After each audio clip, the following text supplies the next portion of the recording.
শুটিয়ার গণধর্ষণ কাণ্ডের পর ২৪ বছর অর্থাৎ ২ যুগ কেটে গেলেও রাজ্যের নারীদের উপর নির্যাতন বা অত্যাচারের চিত্রটা পাল্টায়নি।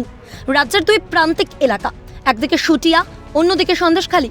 ২৪ বছর পর যেন নারী নির্যাতনের ঘটনা রাজ্যের দুই প্রান্তকে মিলিয়ে দিল। সন্দেশখালীর এই ঘটনায় রীতিমতো চাঞ্চল্য ছড়িয়েছে গোটা রাজ্য জুড়ে। তখনই শুটিয়ার গণধর্ষণ কাণ্ডের প্রতিবাদে গড়ে ওঠা শুটিয়া প্রতিবাদী মঞ্চের সদস্যরা ক্ষোভ উগরে দিচ্ছেন রাজ্যের মহিলা মুখ্যমন্ত্রী মমতা বন্দ্যোপাধ্যায়ের বিরুদ্ধে। ক্ষোভ উগরে দিচ্ছেন প্রশাসনের বিরুদ্ধেও। ২ যুগ অর্থাৎ ২৪ বছর কেটে গেছে শুটিয়া গণধর্ষণের পর। শুটিয়ার যে গণধর্ষণ কাণ্ড সামনে এসেছিল, তারপর এই যে ২ যুগ কেটে গিয়েছে, ২ যুগ পর এই যে সন্দেশখালীর ঘটনা কিন্তু রীতিমতো তোলপাড় ফেলেছে গোটা রাজ্য। যার পর কিন্তু বারবার প্রমাণ হয়েছে প্রদীপের নিচে যে অন্ধকার, সেটা কিন্তু আরও প্রকট হয়েছে। বারবার বলা হচ্ছে নারী নির্যাতন বা নারীদের, বারবার প্রশাসনের তরফে কিন্তু যেটা বলা হয়েছে যে নারীদের সুযোগ সুবিধা বা বাংলা নিজের মেয়ে, এই ধরনের যেসব মন্তব্য বা এই ধরনের যেসব কার্যকলাপগুলি মুখ্যমন্ত্রীর তরফে নেওয়া হয়েছে, সেটা কিন্তু কোথাও গিয়ে মেকি বলে মনে হচ্ছে গোটা রাজ্যের সরকারি আধিকারিকরা, মানে বিভিন্ন স্বেচ্ছাসেবী সংগঠনের যে আমাদের এটা বলবো কেন, আমাদের মেলায়ও, আমাদের এই জায়গার আন্দোলনের বেলায় কেউ অনেকেই ছিলেন না, বিশিষ্ট কিছু লোক ছিলেন। তার মধ্যে মিরাতুন নাহার, ওনাকে শ্রদ্ধার সঙ্গে আমি জানাই, উনি আমাদের সঙ্গে ছিলেন, এখনও আছেন, এখনও ওনার সঙ্গে আমার কথাবার্তা হয়। এইরকম অনেক, যেমন বুদ্ধদেববাবুর বোন মালবিকা চট্টোপাধ্যায়, উনি মহিলা কমিশনের সঙ্গে এসেছিলেন, সেই দিন থেকে এই অ্যাকশনটা শুরু হয়েছিল আমাদের পক্ষে হয়ে।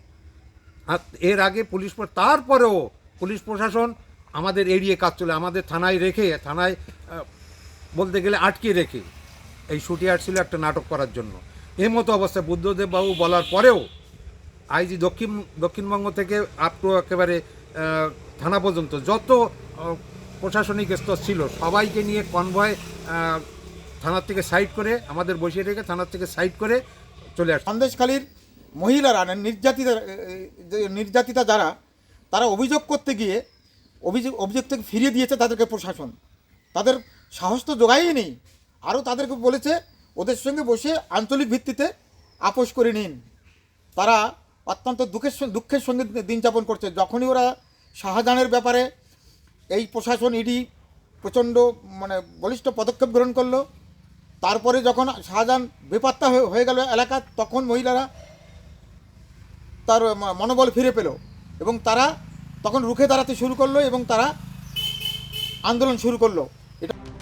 ঠিক যেভাবে প্রতিবাদ আন্দোলনে নারী নির্যাতনের বিরুদ্ধে রুখে দাঁড়াতে শিখেছিল শুটিয়া, ঠিক সেভাবেই সন্দেশখালীও রুখে দাঁড়াবে। সন্দেশখালীর মা বোনেরা গর্জে উঠুক, এমনই দাবি শুটিয়ার এক নির্যাতিতা, যিনি প্রথম শুটিয়ার বিভীষিকাময় সময় গাইঘাটা থানায় অভিযোগ করে অন্যান্য নির্যাতিতাদের সাহস জুগিয়েছিলেন শুটিয়া গণধর্ষণ কাণ্ডের নির্যাতিতা ও প্রথম অভিযোগকারিণী। এটা হওয়া উচিত ছিল না। শুটিয়া যখন হয়েছিল সারা ভারতবর্ষ দেখেছে, তারপরেও যে আবার দ্বিতীয় শুটিয়া সৃষ্টি হবে এটা কখনোই ভাবিনি।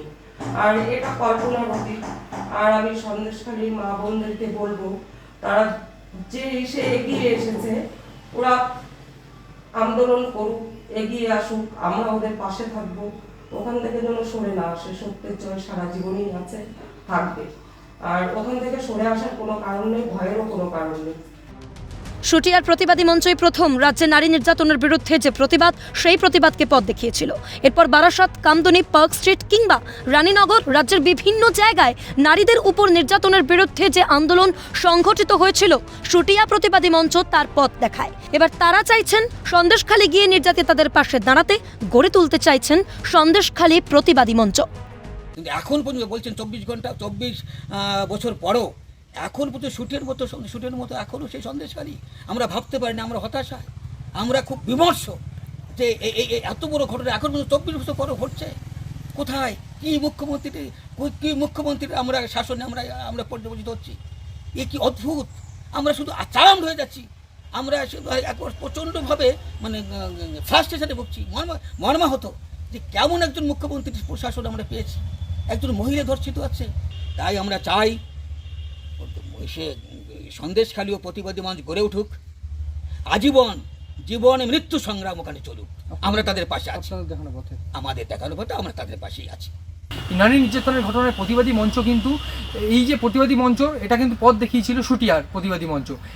আজ তারা চাইছেন তারা যে সন্দেশখালীর যে ঘটনা সেই সন্দেশখালীর ঘটনা কিন্তু তারা রীতিমতো বিমূর্ষ, তারা রীতিমতো ক্ষুব্ধ, ফুঁসছে তারা কিন্তু চাইছে যে যারা নিপীড়িত বা নির্যাতিত সন্দেশখালীর ঘটনায় তারা কিন্তু তাদের পাশে গিয়ে দাঁড়াতে চাইছেন এবং এই যে ঘটনায় যারা অভিযুক্ত তাদের কিন্তু কড়া সাজা বা কড়া ব্যবস্থা গ্রহণ করে প্রশাসন এমনটাই দাবি করছেন।